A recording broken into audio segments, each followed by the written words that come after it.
You can truly see how these scammers can extort money from victims. Even if you are aware of the methods, it can change very quickly and very hard to keep up. Yes, and that is why the high level of the Countering Cybercrime Sharing Responsibility, Securing Our Future theme convention, of which Vietnam will host the signature opening ceremony, cannot come at a more timely manner. And slated for October 25th and 26th in the capital city, Hanoi. During the preparations, Vietnamese officials will review and amend relevant legal framework to enable early ratification of the United Nations Convention Against Cybercrime.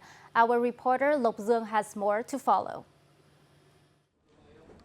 As of October 6, the government of Vietnam had received confirmations from nearly 100 countries and over 100 international and regional organizations to attend the opening for the signature of the United Nations Convention Against Cybercrime, also known as the Hanoi Convention, with the participation of numerous heads of state, government leaders, and ministers.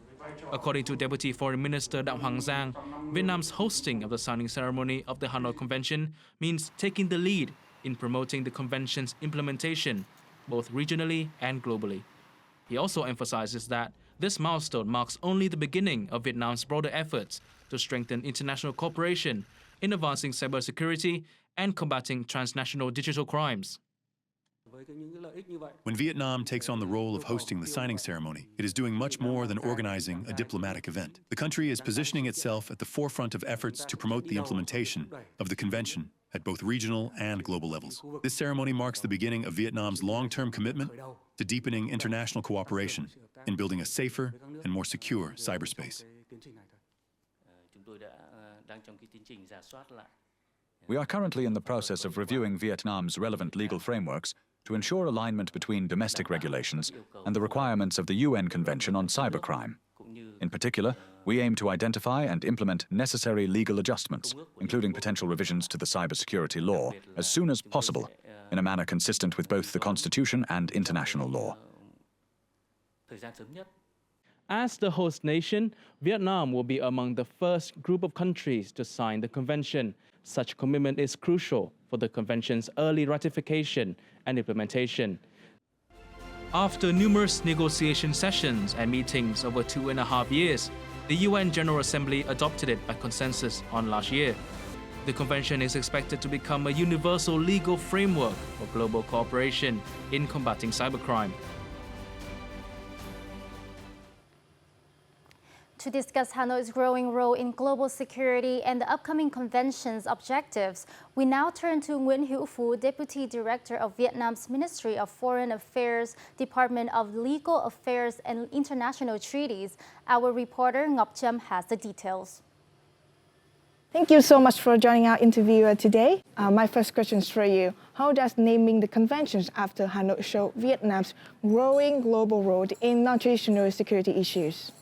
We will see that all the delegations from different continents of the world will come to Hanoi. Maybe many of them will be here for the first time, and they will now have the opportunity to witness the peace and development of the city.